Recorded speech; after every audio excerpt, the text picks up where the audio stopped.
بسم الله الرحمن الرحيم. اللهم صل وسلم وبارك على سيدنا محمد. ازيكم يا حبايب قلبي؟ عاملين ايه؟ يا رب تكونوا بخير. النهارده على المعمر بقى، هنعمل مع بعض النهارده المعمر القمر اللي انتوا شايفينه ده. هنعمل النهارده المعمر. انتوا عارفين طبعا صينيه الرز المعمر يعني سهله جدا. كلنا بنعرف نعملها، وحاجه بسيطه جدا، وبتبقى وجبه كده جميله جدا وسهله. معايا بقى كيلو رز، او الرز بقى اللي انت ايه حسب ما الاسره اللي عندك، حسب ما انت ايه حابه تعملي الكميه اللي انت حباها. ومعايا بقى اللبن بتاعي. اهم حاجه غليت اللبن كويس، واللبن بتاعي سخن. يعني انا لما اجي احطه على الرز المعمر لازم أن يكون اللبن سخن، علشان اول ما احطه في الفرن يغلي معايا بسرعه. حطيت بقى الملح، وحطي بقى الزبده زي ما تحبي. ممكن برضو تسيحي الزبده، يعني ممكن انت تحطي الزبده تسيحيها وتضيفيها كده على الرز. حابه تحطيها كده برضو زي ما تحبي. هنقلب بقى الزبده كويس جدا بالملح. وبعد كده بقى هنضيف اللبن اهو يا جماعه، زي ما انتوا شايفين اللبن سخن. انا غلياه، لسه غلياه حالا.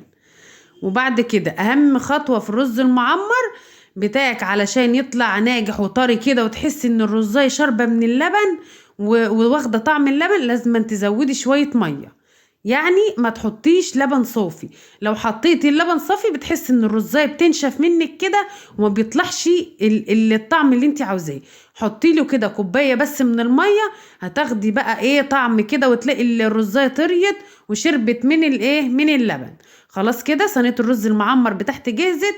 الرز المعمر ما فيهوش اسهل من كده. على الفرن بقى تستوي مع نفسها، مع نفسك بقى استوي كده وتحمري. والفرن بتاعنا يا جماعه احنا مولعينه ومع من تحت، وعليت النار. يعني تولعي الفرن بتاعك وتعلي النار علشان الرز يغلي ويعمل وش معاكي حلو. الرز المعمر بقى تعملي جنبيه زي ما تحبي. عاوزه تعملي جنبيه فراخ، صينيه بطاطس بفراخ، عاوزه تعملي اي حاجه جنبيه زي ما تحبي. احنا بقى ايه قلنا نعمل وجبه اقتصاديه كده، ونوفر بقى كده، وندبر امورنا من البيت. علشان طبعا انتوا عارفين الجو غلا والدنيا عامله ازاي، نمشي نفسنا. يعني الموجود نقضي بيه ايه امورنا ونقضي بيتنا. ما نقولش ايه لا مش هناكل دي ومش هنعمل دي. لا خلاص يا جماعة، لازما ايه نحس كده باللي احنا فيه. ولازما كده تعملي من بيتك وتنتجي ايه الموجود، تعملي بيه وتعملي احلى بقى ايه وصفات واحلى اكلات، وتدبري كده وتعملي لولادك اللي هم عاوزينه.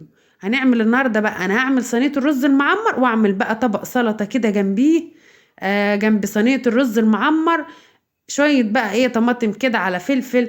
الخضرة بتاعتي قطعتها الاول. انا بحب انقع الخضرة، لاني بحس ان هي ايه لازم تتنقع علشان تنضف كده. هعمل بقى جنبيه طبق سلطة حلو كده. ونعمل بقى الرز المعمر. انا لما بقول رز معمر مش عاوزة اقول لكم، ولادي بيموتوا فيه.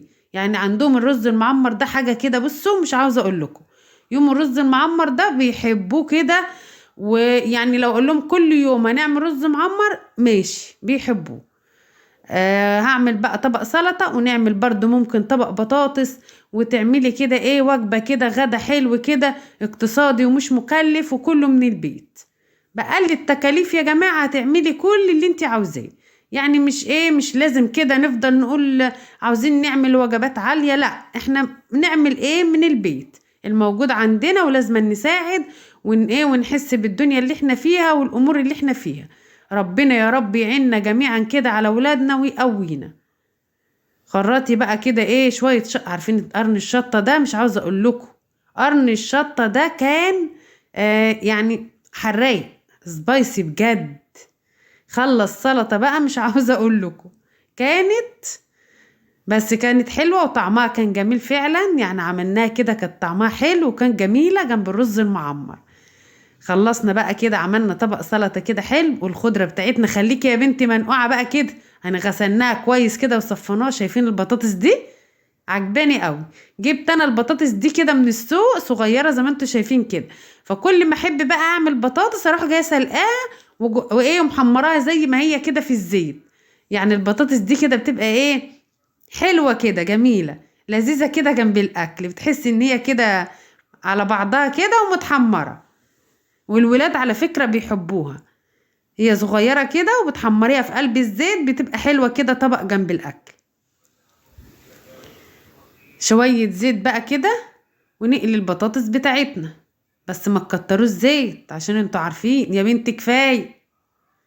بس كده هنقلي بقى البطاطس بتاعتنا ونشوف بقى ايه الرز المعمر بتاعنا بيستوي. بص عليه، هنبص عليه برضو نشوفه كده عامل ايه، استوى واخباره ايه.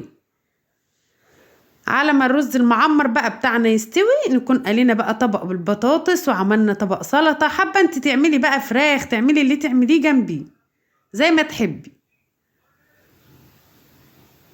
البطاطس دي بتبقى عسل. الرز المعمر بتاعي كده خلاص تمام، شايفين ما شاء الله، شايفين القمر ده، حاجة كده عسل تستاهل بقكم. البطاطس بتاعتي حمري بقى، هنحمر بقى البطاطس واعملي وجبة بقى جميلة كده وغيري حاجة كده عسل. انا مش عاوزة اقول لكم الغدا ده كان عامل ايه، والله كان جميل جدا، يعني حسيته كده تغيير وحاجة كده حلوة والولاد حبوه. شايفين لون البطاطس عامل ازاي بعد ما اتقلت؟ على فكرة البطاطس دي جميلة جدا، شايفين لونها ذهبي. والرز المعمر بتاعي بقى ما شاء الله عليه من جماله وحلاوته مش عاوزة اقول لكم، كنت عاوزة انزل بيه الشارع. شايفين يعني عامل وش كده بقى وطري وكريمي جميل جميل جدا.